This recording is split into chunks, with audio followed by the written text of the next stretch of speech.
जय हिंद बच्चों, pioneer study centre के YouTube चैनल पर आपका बहुत बहुत स्वागत है। मेरा नाम है अमित झा। इस चैनल पर हम आपको क्लास 10th, 11th और 12th के मैथमेटिक्स के प्रॉब्लम का सॉल्यूशन प्रोवाइड करते हैं। आजकल हम लोग क्लास 10th के लिए एक सीरीज बना रहे हैं जिसमें हम लोग एक्सरसाइज वाइज एनसीईआरटी के सारे question A to Z cover कर रहे हैं। आज की क्लास में, आज की वीडियो में हम लोग क्लास 10 के लिए चैप्टर नंबर 3 से एक्सरसाइज 3.5 को कवर करेंगे, क्रॉस मल्टीप्लिकेशन मेथड। जब ये चैप्टर शुरू हुआ था तो शुरू की वीडियोस में मैंने बताया था कि लीनियर इक्वेशन को सॉल्व करने के लिए हमारे सिलेबस में टोटल 4 मेथड हैं। जो पहला मेथड था उसका नाम था ग्राफिकल मेथड, दूसरे नंबर पे हम लोगों ने समझा था सब्स्टिट्यूशन मेथड। लास्ट वीडियो जो मैंने अपलोड करी है उसमें मैंने बताया था एलिमिनेशन मेथड के बारे में, और आज लास्ट और बहुत खास मेथड है, उसका नाम है cross multiplication method. Cross multiplication एक ऐसा मेथड है जिसको हम लीनियर इक्वेशन सॉल्व करने के लिए यूज करते हैं, और जो बहुत टिपिकल क्वेश्चंस होते हैं, जो बड़े बड़े नंबर होते हैं, उनको अगर क्रॉस मल्टीप्लिकेशन मेथड से सॉल्व किया जाए तो इजीली सॉल्व हो जाता है। तो चलिए शुरू करते हैं, समझिएगा मेरे साथ, मैं समझाता हूं आपको बारीकी से पूरा। और अभी तक आपने इस चैनल को सब्सक्राइब नहीं किया तो प्लीज सब्सक्राइब कीजिए, और अपने फ्रेंड्स के साथ देखने के बाद शेयर भी जरूर कीजिएगा अगर आपको पसंद आती है तो। लेट्स स्टार्ट नाउ, शुरू करते हैं।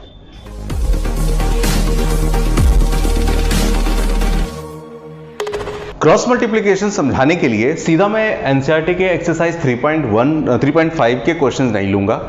पहले आपको यह समझ में आना जरूरी है कि क्रॉस मल्टीप्लिकेशन मेथड होता क्या है। पहले मैं क्रॉस मल्टीप्लिकेशन मेथड को अपनी तरफ से एक क्वेश्चन लेके समझा रहा हूं, तब आपको एक्सरसाइज करने में बहुत आसानी, बहुत इजीनेस रहेगी।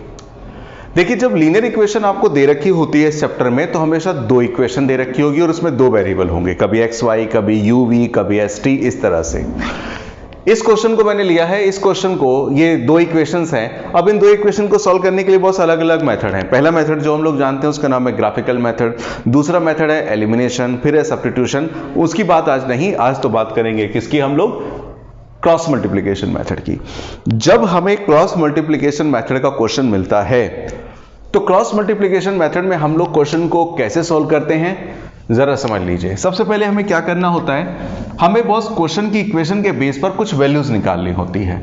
a1 की वैल्यू, b1 की वैल्यू और c1 की वैल्यू, a2 की वैल्यू, b2 की वैल्यू और c2 की वैल्यू।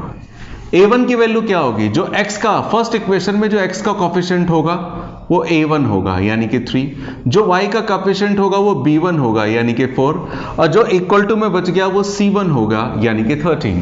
3, 4, 13।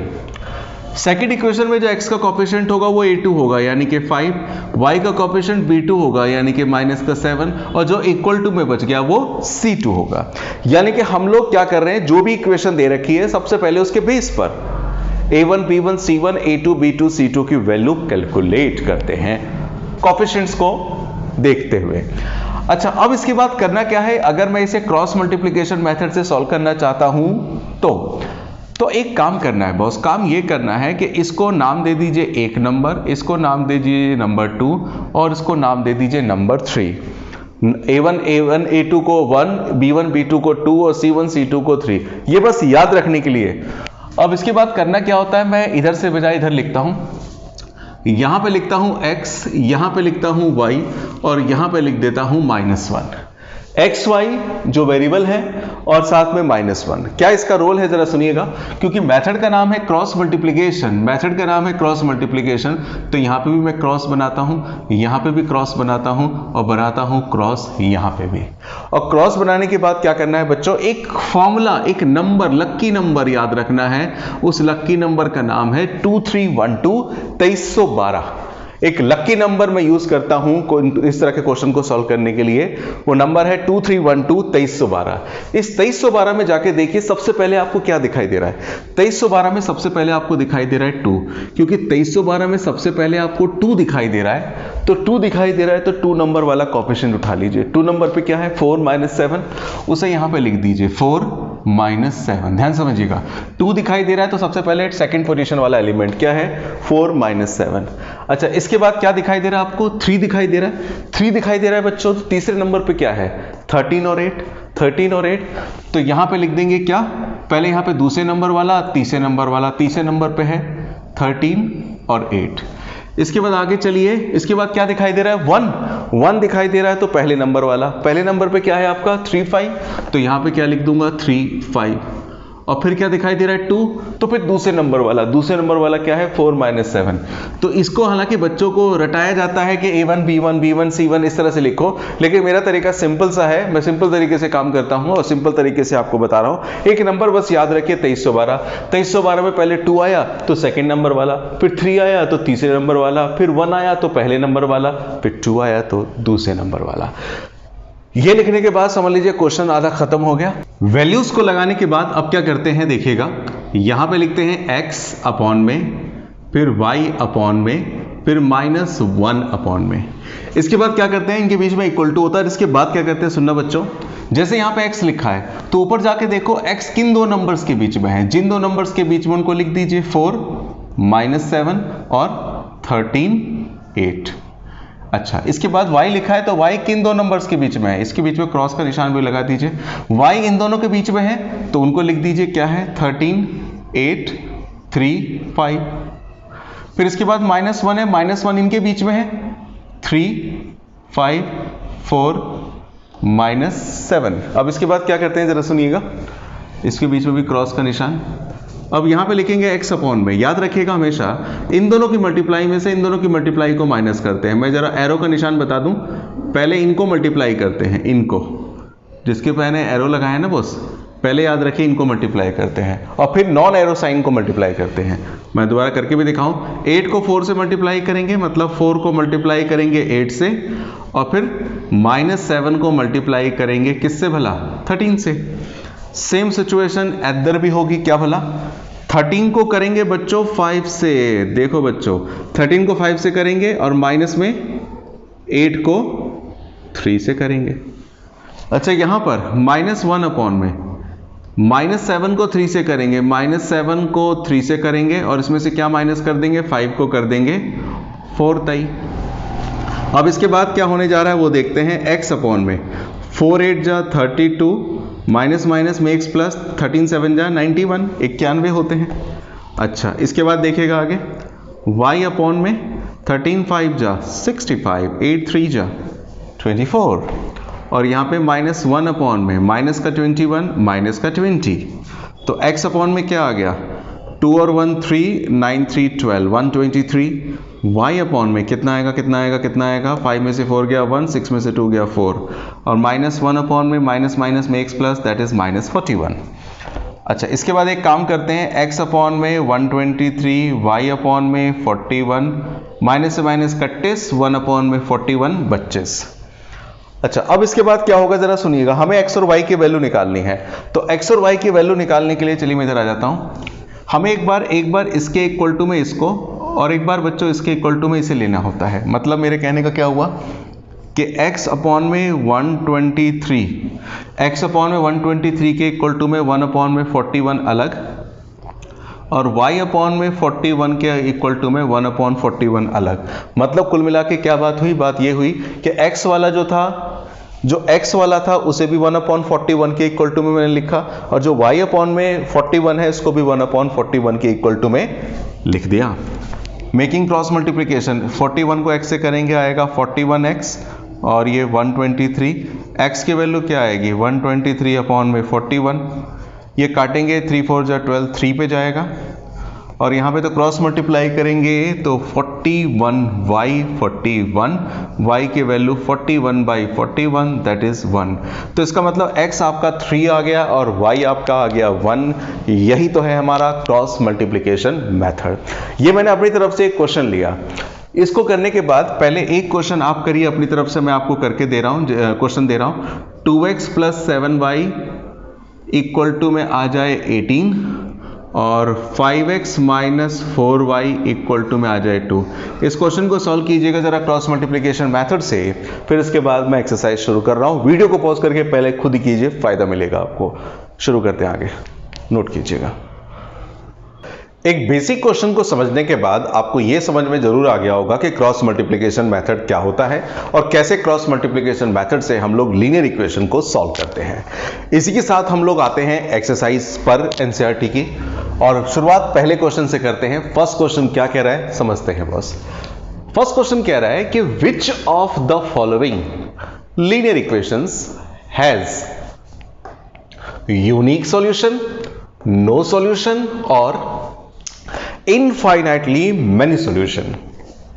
आपको इक्वेशंस दे रखी है, आपको इक्वेशंस को देखकर, समझकर, जानकर, पढ़कर यह बताना है कि इन इक्वेशंस में से किसका बच्चों यूनिक सॉल्यूशन होगा, किसके लिए नो सॉल्यूशन होगा और किसका इनफाइनाइटली मैनी सॉल्यूशन होगा। In case of unique solution, अगर किसी का यूनिक सॉल्यूशन होता है, अगर किसी का यूनिक सॉल्यूशन होता है तो फाइंड इट, उसे सॉल्व कीजिए by using cross multiplication method. यानी कि हर सवाल पर क्रॉस मल्टीप्लिकेशन मेथड नहीं लगाना है क्वेश्चन के हिसाब से, आपको क्रॉस मल्टीप्लिकेशन मेथड सॉल्व करने के लिए लगाना है। कब कब कब? जब क्वेश्चन में कौन सा मेथड हो, यूनिक सॉल्यूशन, यूनिक सॉल्यूशन।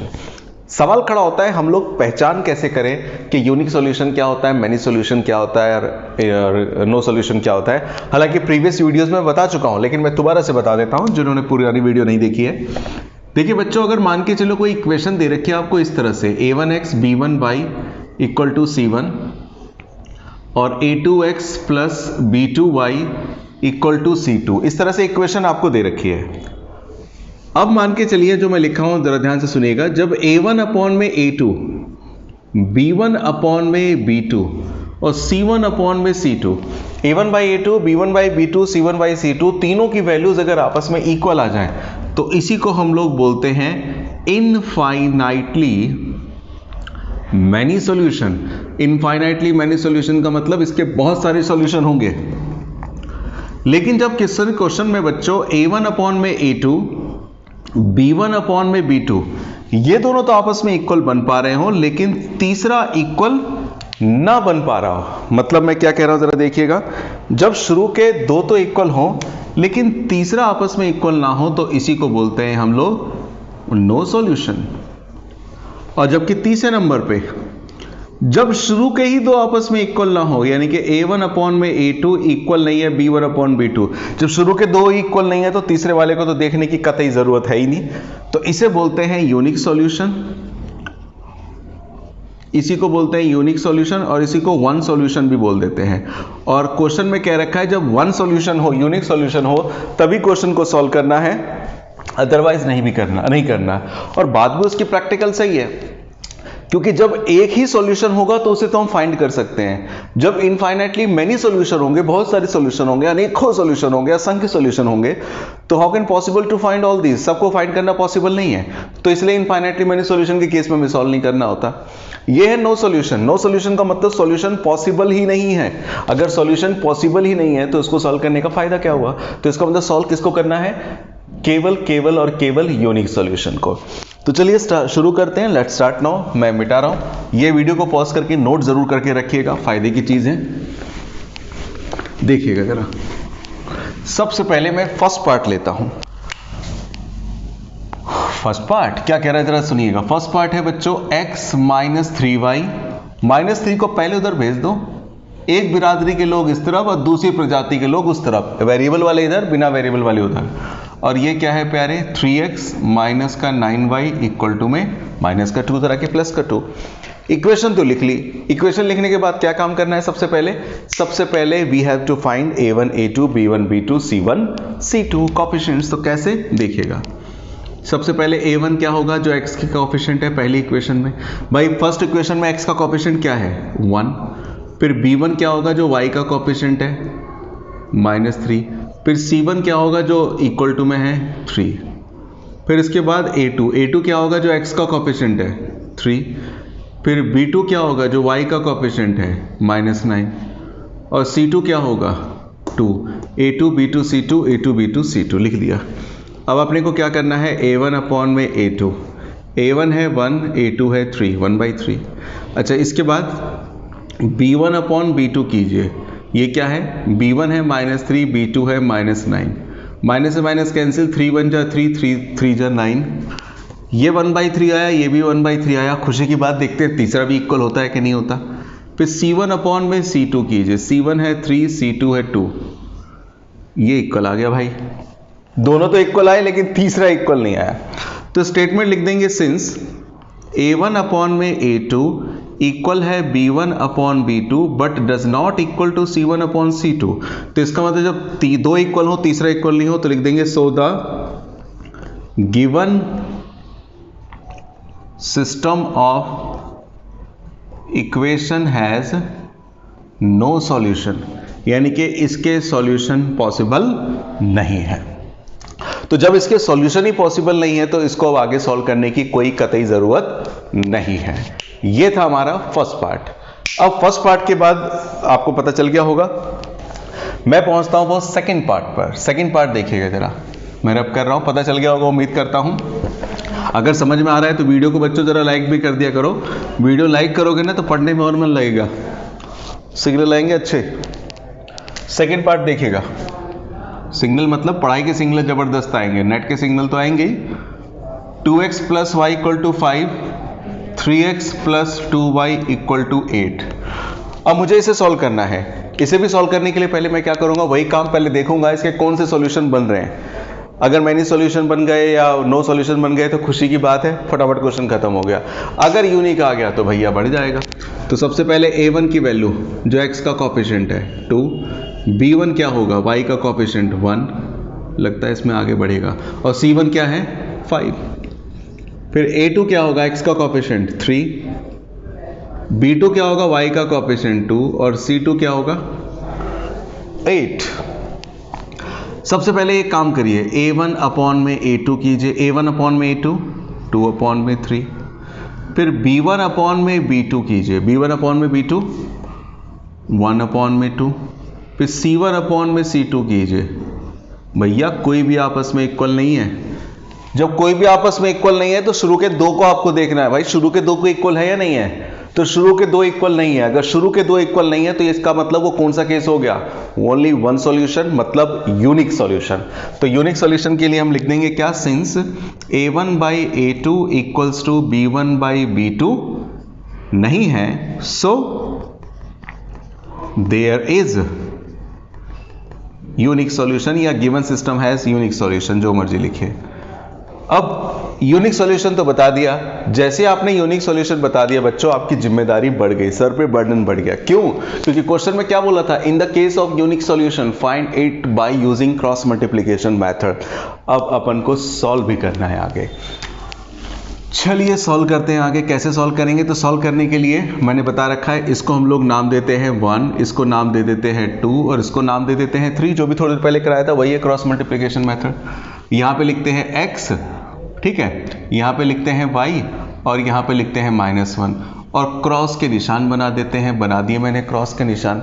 अब इसके बाद क्या होगा, एक फॉर्मूला याद रखना है, कौन सा वाला जो बताया था मैंने, 2 3 1 2, 2 3 1 2 मतलब 2312। 2312 में जाके देखो बच्चों, सबसे पहले आपको क्या दिखाई दे रहा है, सबसे पहले आपको 2 दिखाई दे रहा है। तो 2 दिखाई दे रहा है तो दूसरे नंबर वाला लिखेंगे। क्या है दूसरे नंबर वाला, 1 और 2। फिर 2 के बाद क्या दिखाई दे रहा है, 3, तो तीसरे नंबर वाला लिखेंगे। क्या है तीसरे नंबर वाला, 5 8। फिर पहले नंबर वाला लिखेंगे। पहले नंबर वाला क्या है, 2 3, तो यहाँ पे लिख देंगे 2 3। फिर पहले नंबर के बाद फिर लास्ट में क्या आ गया, 2 आ गया, तो दूसरे नंबर वाला लिखेंगे 1 2। क्रॉस चेक कीजिए दोबारा से, दूसरे नंबर वाला लिखा 1 2, फिर तीसरे नंबर वाला लिखा 5 8, फिर पहले नंबर वाला लिखा 2 3, फिर 1 2। ग्रेट। अब इसके बाद अभी थोड़ी देर पहले मैंने बताया था उसके बेस पर इन दोनों की मल्टीप्लाई में से 8 1 जा 8, इन दोनों की मल्टीप्लाई में से बच्चों माइनस करेंगे इन दोनों की मल्टीप्लाई 10। फिर y किसके बीच में है, इन दोनों के बीच में है, तो जिन दोनों के बीच में से इसमें से इसकी मल्टीप्लाई में से, यानी कि 5 3 जा 15 में से क्या जाएगा, 8 2 जा 16। फिर यहाँ पे -1 है, इन दोनों की मल्टीप्लाई, -1 इनके बीच में है, तो 2 2 जा 4 में से क्या जाएगा, 3 जाएगा। तो x अपॉन में क्या आ गया, माइनस का 2, y अपॉन में क्या आ गया, माइनस का 1 और -1 अपॉन में 1। इसके बाद क्या बताया गया था, एक बार x वालों को इसके साथ, एक बार y वालों को इसके साथ, क्योंकि तीनों आपस में इक्वल हैं। तो x अपॉन में -2 के इक्वल में -1/1 और y अपॉन में -1 के इक्वल टू में भी -1/1। क्रॉस मल्टीप्लाई, 1 को x से करूंगा क्या आएगा, x, और -2 को -1 से करूंगा प्लस का 2। x की वैल्यू आ गई। 1 को y से करेंगे y, और -1 को -1 से करेंगे क्या आएगा, प्लस का 1। यानी कि क्रॉस मल्टीप्लिकेशन मेथड से मैंने क्वेश्चन को सॉल्व किया, पहले चेक किया यूनिक सॉल्यूशन था। यूनिक सॉल्यूशन करने के बाद ये पता लगा कि इस क्वेश्चन को सॉल्व करने पर जो वैल्यूज आई हैं हमारी, वो कौन कौन सी वैल्यूज आई हैं। x का आया है 2 और y का आया है 1। पहला पार्ट किया, दूसरा पार्ट किया। चलिए एक बार थर्ड पार्ट की तरफ भी जाते हैं, थर्ड पार्ट को भी देखते हैं थर्ड पार्ट कैसे किया है। उम्मीद करता हूं पता चल रहा होगा। मैं रब कर रहा हूं और रब करके जरा मैं थर्ड पार्ट बताता हूं। थर्ड पार्ट की तरफ गौर करते हैं।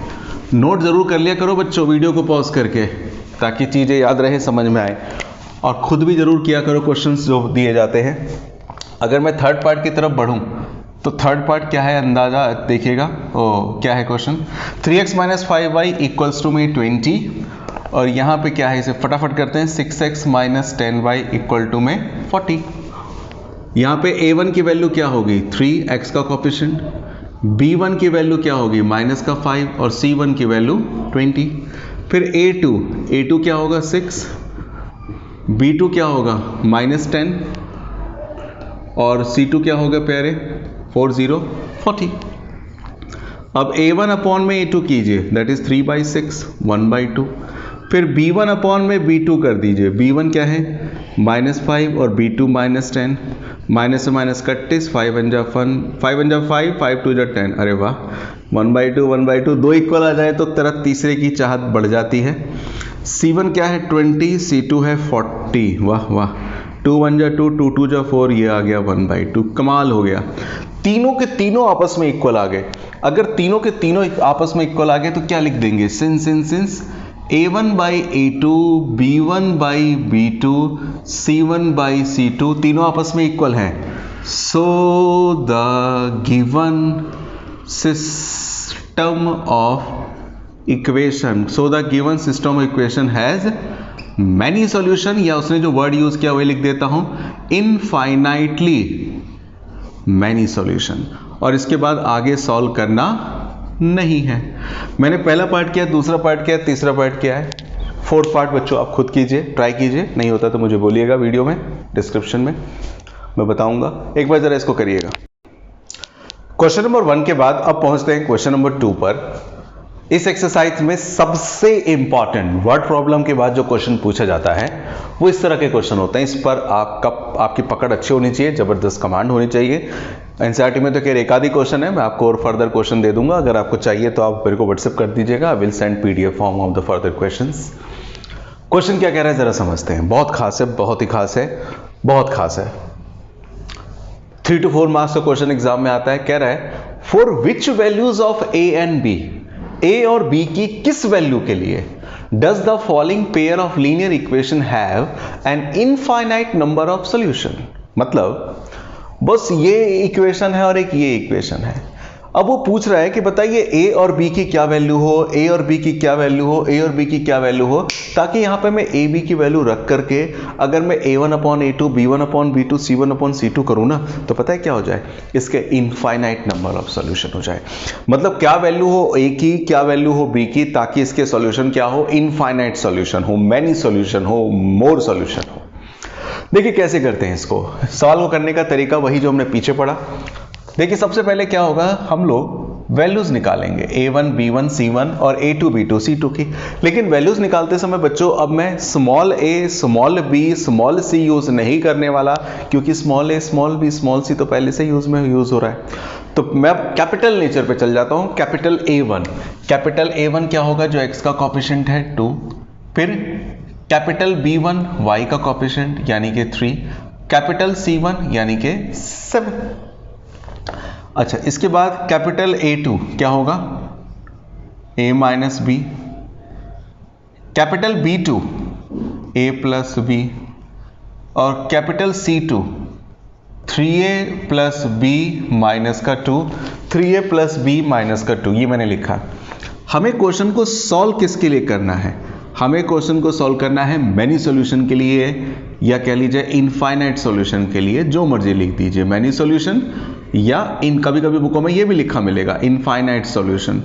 तो मैनी सॉल्यूशन या इनफाइनाइट सॉल्यूशन के लिए कंडीशन क्या थी प्यारे, कंडीशन थी हमारी a1 अपॉन में a2 इक्वल होता है B1 अपॉन में B2 बच्चों इक्वल होता है C1 अपॉन में C2। A1 by A2, B1 by B2, C1 by C2 तीनों इक्वल होते हैं। अब A1 क्या है आपका 2, A2 क्या है A माइनस B, B1 क्या है 3, B2 क्या है A प्लस B, C1 क्या है 7 और C2 क्या है 3A प्लस B माइनस 2। मैंने A1 अपॉन A2 की वैल्यू लगा दी, B1 अपॉन B2 की वैल्यू लगा दी, C1 अपॉन C2 की वैल्यू लगा दी। अब इसके बाद क्या करना है सुनते हैं। तीनों आपस में इक्वल हैं तो तीनों आपस में एक दूसरे के साथ कर लीजिए जैसे हमने पीछे किया। मतलब क्या, एक बार मैं क्या करता हूं, एक बार इसको इसके इक्वल लिख देता हूं और एक बार इसको इसके इक्वल लिख देता हूं। जरूरी नहीं है, आप कुछ भी कर सकते हैं। तीनों आपस में इक्वल हैं तो तीनों आपस में इक्वल का मतलब एक बार इन दोनों को इक्वल कर दीजिए, एक बार इन दोनों को इक्वल कर दीजिए। मतलब बीच वाला इसके इक्वल भी और बीच वाला इसके इक्वल भी, कुछ भी ले सकते हैं। देखिए मैं बताता हूँ क्या कह रहा हूँ। जैसे मैं क्या कह रहा हूँ, यहाँ पे लिखता हूँ 2 अपॉन में, ऐसा क्यों, क्योंकि तीनों आपस में इक्वल हैं। 2 अपॉन में A माइनस बी इक्वल होगा किसके 3 अपॉन में A प्लस बी, यानी कि 2 अपॉन में A minus B equal to में 3 अपॉन में A प्लस बी लिखा। अच्छा यहाँ पे क्या है बच्चों, फिर एक बार इसी को क्या है ये 3 अपॉन में A प्लस बी किसके इक्वल होगा 7 अपॉन में 3A प्लस बी माइनस का 2, यानी कि बीच वाले को एक बार इसके साथ लिख दिया, बीच वाले को एक बार इसके साथ लिख दिया। कर सकते हैं किसी को भी किसी के साथ क्योंकि तीनों इक्वल हैं। मेकिंग क्रॉस मल्टीप्लिकेशन, 3 को इससे करेंगे 3A, 3 को B से करेंगे 3B, 2 को इससे करेंगे 2A, 2 को इससे करेंगे 2B। अब AB वाले कर लो जी एक तरफ, 3A माइनस 3B प्लस का 2A माइनस का 2A प्लस का 2B माइनस का 2B इक्वल्स टू में 0। 3A में से 2A जाएगा A, minus 3B minus 2B हो गया माइनस का 5B और इक्वल्स टू में क्या आ जाएगा, इक्वल्स टू में आ जाएगा 0। ये बन गई हमारी बच्चों इक्वेशन फर्स्ट इक्वेशन बन गई।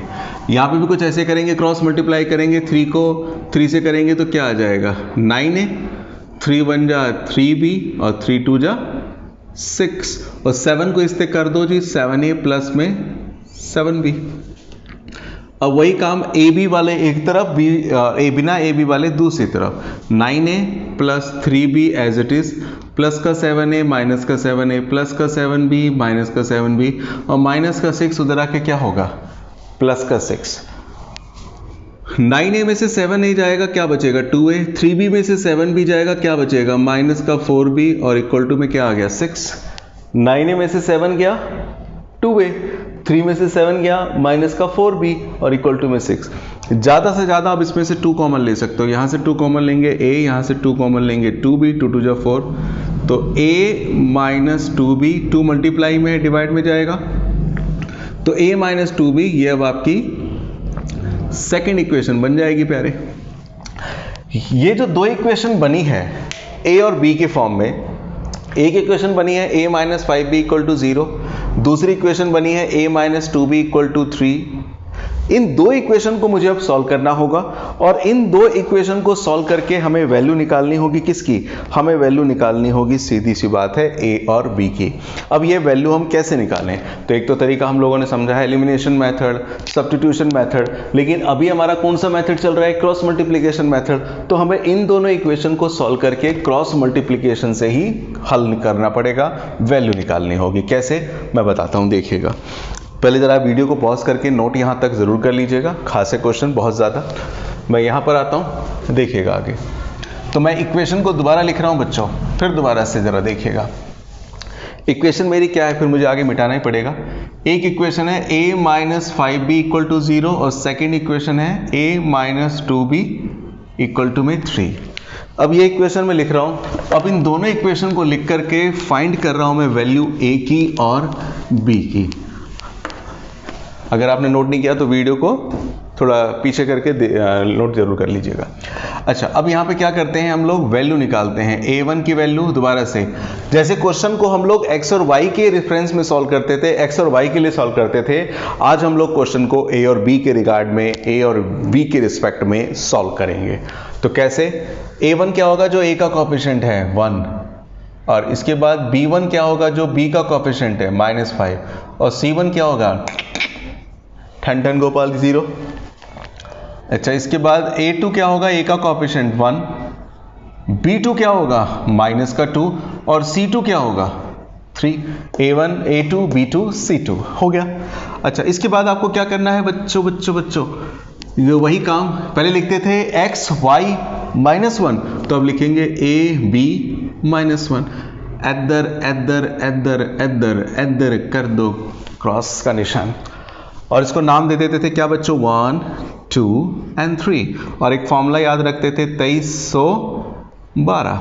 तो बताओ जरा, सबसे पहले 2312 में सबसे पहले क्या दिखाई दे रहा है आपको, 2312 में दिखाई दे रहा है 2, तो दूसरे नंबर पे क्या है, यहाँ पे लिख दो माइनस का 5 माइनस का 2। फिर देखिए 3 नंबर पे क्या है 03, तो यहाँ पे 03 लिख देंगे।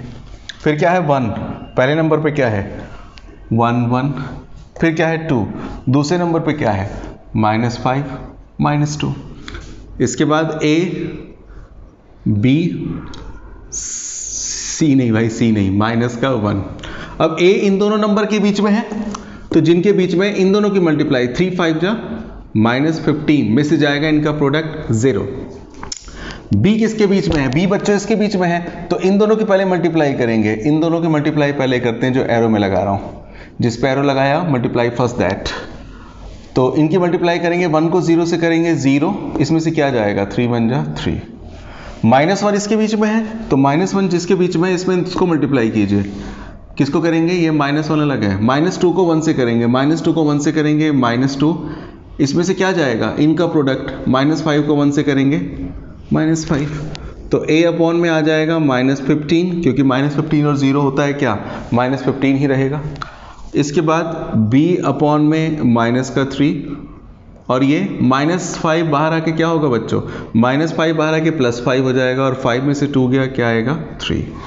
अब इसके बाद वही काम, एक बार इसके साथ ये, एक बार इसके साथ ये, A अपॉन में -15 के इक्वल टू में -1/3, और B अपॉन में -3 के इक्वल टू में -1/3। क्रॉस मल्टीप्लाई कीजिए, 3A -15 को -1 से करेंगे +15, 3 डिवाइड में जाएगा, 3 5 जा 15, A आ गया आपका 5। यहाँ पे भी क्रॉस मल्टीप्लाई कीजिए, 3B -3 को -1 से करेंगे +3, 3 डिवाइड में जाएगा, B की वैल्यू आ गई 1। तो हमने क्वेश्चन को सॉल्व किया, क्वेश्चन को सॉल्व करके वैल्यू मिली, A की वैल्यू मेरे को मिली है 5, B की वैल्यू मिली है 1। ये थोड़ा सा लेंदी क्वेश्चन होते हैं, एग्जाम में 3 मार्कर 4 मार्कर में ये जरूर पूछे जाते हैं, इस पर अच्छी पकड़ रखिए, नोट कीजिए। अगला पार्ट करते हैं। फर्स्ट पार्ट को करने के बाद अब आते हैं सेकंड पार्ट पर, जो थोड़ा सा विचित्र है, थोड़ा सा भिन्न है, थोड़ा सा डिफरेंट है, थोड़ा सा अलग है। फॉर व्हाट वैल्यू ऑफ के, के की किस वैल्यू के लिए, फॉर व्हाट वैल्यू ऑफ के यानी कि के की किस वैल्यू के लिए, following pair linear equation equations have no solution. ये हैज लिखा नहीं मैंने, लेकिन आपको कह रखा है, ये इक्वेशन दे रखी है, इसमें कह रखा है के की वो वैल्यू बताइए जिसके लिए इस इक्वेशन के नो सॉल्यूशन हो। के की वैल्यू भी पूछी है और कंडीशन दे रखी है नो सॉल्यूशन। जैसे फर्स्ट पार्ट में क्या बोल रखा था, ए और बी की वैल्यू फाइंड कीजिए मेनी सॉल्यूशन के लिए, यहां पर क्वेश्चन को सॉल्व करना है नो सॉल्यूशन के लिए। एक बात समझिए, नो सॉल्यूशन के लिए कंडीशन क्या होती थी, कंडीशन होती थी a1/a2 b equal to b1/b2 but does not equal to c1/c2। आज उसी की बात करेंगे, देखिएगा। पहले मैं इसमें a1 की वैल्यू निकालता हूं, जो x का कोएफिशिएंट है फर्स्ट इक्वेशन में 3, b1 होगा 1 जो y का कोएफिशिएंट है, और c1 क्या होने वाला है, c1 होगा 1। फिर नीचे a2 क्या होगा, x का कोएफिशिएंट 2k - 1, b2 क्या होगा, जो y का कोएफिशिएंट होगा k - 1, और c2 क्या होगा, that is 2k + 1। a2 b2 c2। अब क्वेश्चन में किसके लिए सॉल्व करना है उसको पकड़िए, क्वेश्चन में सॉल्व करना है फॉर नो सॉल्यूशन। भाई नो सॉल्यूशन के लिए क्या कंडीशन थी कि a1 अपॉन में a2 b1 अपॉन में b2 but does not equal to c1 upon c2। a1 है 3, a2 है 2k - 1, b1 है 1 और b2 क्या है k - 1, c1 है 1 और c2 क्या है 2k + 1। और बीच में इनके इक्वल टू का निशान नहीं है, डज नॉट इक्वल्स टू है। अब हमें k की वैल्यू निकालनी है, तो एक बार मैं क्या करता हूं, इन दोनों को भी लेके चल लेता हूं और एक बार इन दोनों को भी लेके चलता हूं। मतलब कैसे, मैं बताता हूं। जैसे नाउ अब लिख देता, नाउ 3 अपॉन में 2k माइनस 1, 3 अपॉन में 2k माइनस 1 इक्वल टू में क्या है, 1 अपॉन में k माइनस 1। एक बार इसको लिख लिया और एक बार इस बीच वाले को इसके साथ लिया, एक बार इसी बीच वाले को उसके साथ भी ले लो, बेचारा उसको भी तो देखना पड़ेगा ना। 1 अपॉन में k माइनस 1 और does not equals to 1 upon में 2k प्लस 1। तो देखिएगा जरा, क्रॉस मल्टीप्लिकेशन, टैन 3 को इससे करेंगे 3k माइनस का 3 इक्वल्स टू 1 को इससे करेंगे 2k माइनस का 1, 3k एज यूजुअल प्लस का 2k इधर ले आओ, माइनस का 2k माइनस का 1, माइनस का 3 उधर ले आओ, प्लस का 3, 3k में से 2k जाएगा k और 3 में से 1 गया, क्या बच गया 2। इसके बाद यहाँ पे भी क्रॉस मल्टीप्लिकेशन कीजिए, डज नॉट इक्वल है तो क्या हुआ, इसको करेंगे तो 2k plus 1 does not equals to k minus 1, फिर प्लस k को इधर ले आइए, माइनस का k, माइनस का 1 तो है ही और प्लस का 1 इधर ले आओ, माइनस का 1, 2k में से k जाएगा k और ये आ गया माइनस का 2। तो दो पॉसिबल सॉल्यूशन आए। इसका मतलब क्या हुआ, ये नो सॉल्यूशन कब बनेगा, ये नो सॉल्यूशन कब बनेगा, जब k की वैल्यू 2 होगी तब नो सॉल्यूशन बनेगा, या जब k की वैल्यू -2 नहीं होगी तब ये नो सॉल्यूशन बनेगा। यानी कि ये हमने कंडीशन यहां पे लिखी, ये इस क्वेश्चन का आंसर होगा। नोट कीजिएगा, आगे चलते हैं। आज की वीडियो में केवल इतना ही रखते हैं। मैंने क्वेश्चन नंबर 1 कराया आपको सारे पार्ट्स, क्वेश्चन नंबर 2 को करा जो बहुत खास क्वेश्चन है, first part second part. Question number 3 मैं नहीं कर रहा, वो आपके लिए छोड़ रहा हूं, क्योंकि जो आज की वीडियो शुरू करने से पहले शुरुआत में जो मैंने अपनी तरफ से एक क्वेश्चन लिया था, ये क्वेश्चन उसी पर बेस्ड है। वो क्वेश्चन करने के बाद क्वेश्चन नंबर 3 आप खुद कर सकते हैं, ऐसे होमवर्क आपको जरूर करना चाहिए। वीडियो की लेंथ ज़्यादा हो जाएगी, इसलिए हम लोग वर्ड प्रॉब्लम को सेकंड वीडियो में कवर करेंगे। हालांकि वर्ड प्रॉब्लम ज़्यादा इंपॉर्टेंट होते हैं, तो they will cover on the second video. आज इतना ही रखते हैं। उम्मीद करता हूँ वीडियो आपको पसंद आई होगी, जो समझाया मैंने ये समझ में आया होगा। अगर समझ में आया है तो वीडियो को लाइक कीजिए। अगर आप कुछ कहना चाहते हैं तो कमेंट बॉक्स में जाके लिख सकते हैं। वीडियो पसंद आने पर अगर आपने अभी तक हमारे चैनल को सब्सक्राइब नहीं किया तो सब्सक्राइब कीजिए और अपने फ्रेंड्स के साथ शेयर कीजिए। जय हिंद, जय भारत।